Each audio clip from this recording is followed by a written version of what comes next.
ध्यान ने कहा जी, आज भी सत्संग में यही संदेश हर एक ने दिया कि इस निराकार परमात्मा को देख लें, इसको हर समय अपने अंग संग देखकर इससे प्यार करके फिर अपनी भक्ति करें।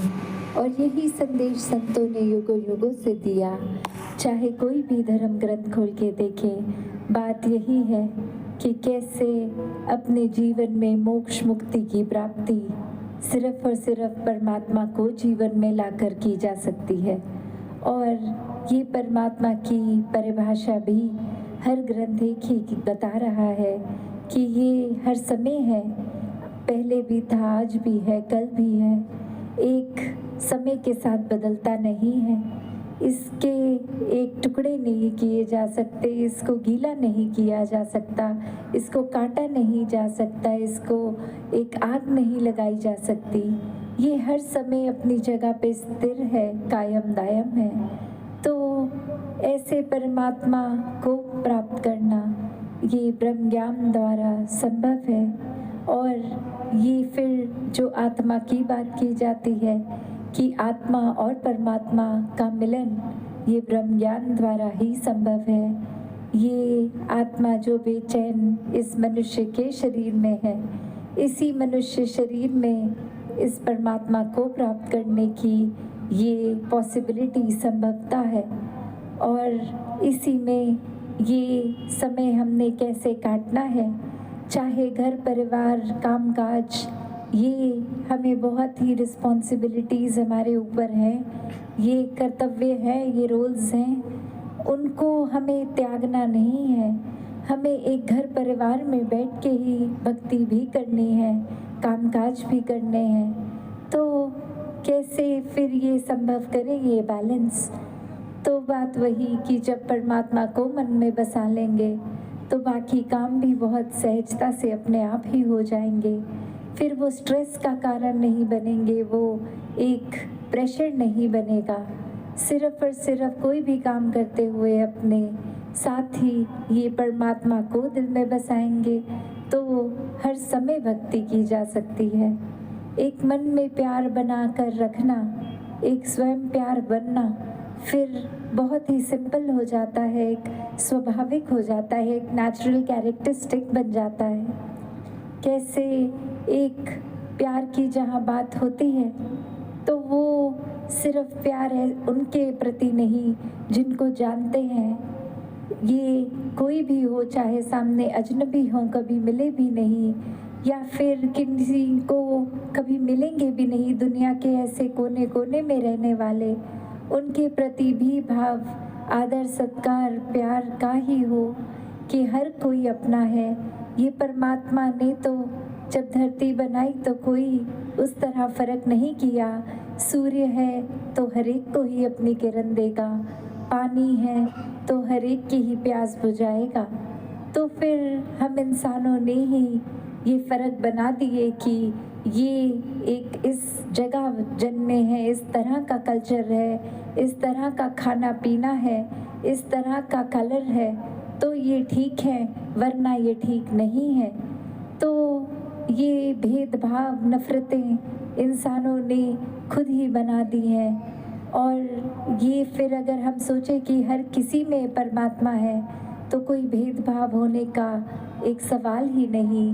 हर किसी में परमात्मा है, हर कोई एक स्पेशल है, ये प्रायोरिटी हर एक को दी जाए। हर कोई अपना है, मन में किसी के प्रति फिर एक कोई भाव ऐसे नहीं हो जो कि एक नफ़रत पैदा करें। और बात वही कि प्रेम का जो दर्जा है वो हर एक ने बहुत ही, किसी भी हम गुरु की बात करें, कोई भी धर्म ग्रंथ देखें तो ये प्यार के ऊपर इतना फोकस, जहाँ love is God and God is love की ये परमात्मा के इक्विवेलेंट ही प्यार को बात की जाती है। एक प्यार ऐसा भाव जो अगर जीवन में है तो बाकी सारे मानवीय गुण, ह्यूमन वैल्यूज़ भी जीवन में खुद ब खुद आ जाते हैं। फिर हम चाहे कहीं हों, अपने घर के अंदर भी जितने भी घर के मेंबर्स हैं उनके साथ भी कभी एक इरिटेट होके, परेशान होके बातचीत नहीं करेंगे।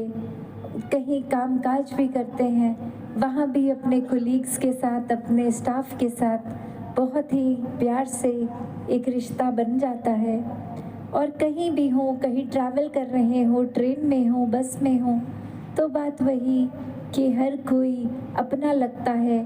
फिर एक नैरो माइंडेडनेस, एक तंग दिल, ये नहीं भाव आते, क्योंकि ये दिल इतने विशाल परमात्मा के साथ जुड़ गया है। तो फिर हमारा दिल, हमारी सोच भी ब्रॉड माइंडेड, विशाल हो गई है।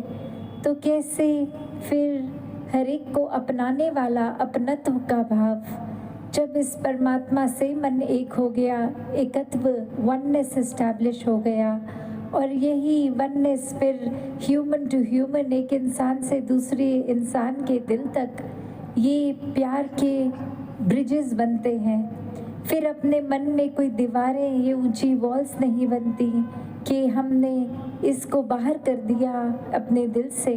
नहीं, एक दिल से दूसरे दिल तक का रास्ता खुलता है, और ये प्यार से, प्रेम से ही संभव है।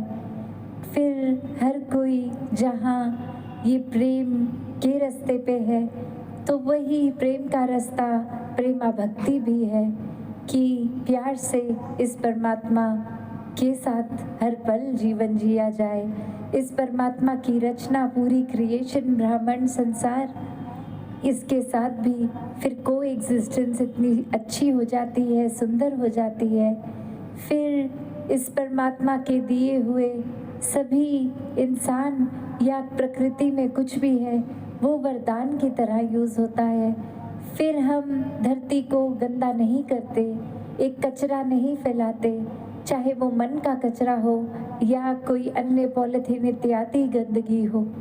फिर एक पानी जैसी शुद्ध चीज़ को भी एक संभाल कर लिया जाता है, उसकी यूजेज एक पॉजिटिवली होती है, वेस्टेज नहीं होती, एक सदुपयोग होता है। फिर वो सब साधनों का भी जो इस परमात्मा ने हमारे लिए बनाया है। तो कैसे एक एक चीज़ जहाँ इस संसार की हमारे लिए है, पर वो साधन, वो उपलब्धियाँ, वो डिग्रीज, वो कामयाबी अगर हम अपने मन में बसा लें, तो उससे ईगो आ जाता है, ये अहंकार हो जाता है कि हम कुछ हैं, हम बाकियों से ज़्यादा इम्पोर्टेंट हैं, हमने एक सर्टेन डेजिग्नेशन मिल गई है, तो फिर बाकी हमसे नीचे हैं। नहीं, ये तो संसारिक रूप में अगर कोई उपलब्धि मिल भी गई है, पोजीशन मिल भी गई है, तो भी ये परमात्मा की बाकी रचना की तरह हम भी उसी प्लेटफॉर्म पे खड़े हैं, वही हैं जहाँ बाकी सब हैं। तो मन से जब एक हर एक को अपना और अपने आप को औरों से के लिए समझे कि पूरे संसार में हमें सिर्फ सेवा करनी है हर किसी की, तो जीवन बहुत ही आराम से, एक बहुत हम्बल होके, एक बहुत ही विनम्रता से जीवन जिया जा सकता है। वरना ये अहंकार, ये ईगो इतना हावी हो जाता है कि फिर हमारी बॉडी लैंग्वेज में भी वो दिखेगा, हमारे वर्ड्स में भी वो कठोरता, एक शब्दों में एक प्यार की जगह एक ऐसे कड़वे बोल निकलेंगे जो किसी को भी सुनने में अच्छे नहीं लगेंगे। तो हर एक के पास हर समय वो चॉइस है कि अगर एग्जाम्पल कोई आके हमें कुछ उल्टा सीधा कोई गाली बोल के गया, तो हमने आगे से क्या करना है? क्या हमें भी उस समय गुस्सा, एंगर अपने अंदर लाके सामने वाले को भी उसी तरह उसको ट्रीट करना है, या उस समय हम वो सहनशीलता अपने अंदर लाएं कि कोई बोल गया तो कोई बात नहीं, उसके हो सकता है कोई परेशानी हो जिसके कारण उसने कुछ हमें खराब बोल दिया, पर हम तो ठीक माइंड में हैं, हम तो इस परमात्मा से जुड़े हैं, तो हमें किसी को पलट के गलत नहीं बोलना।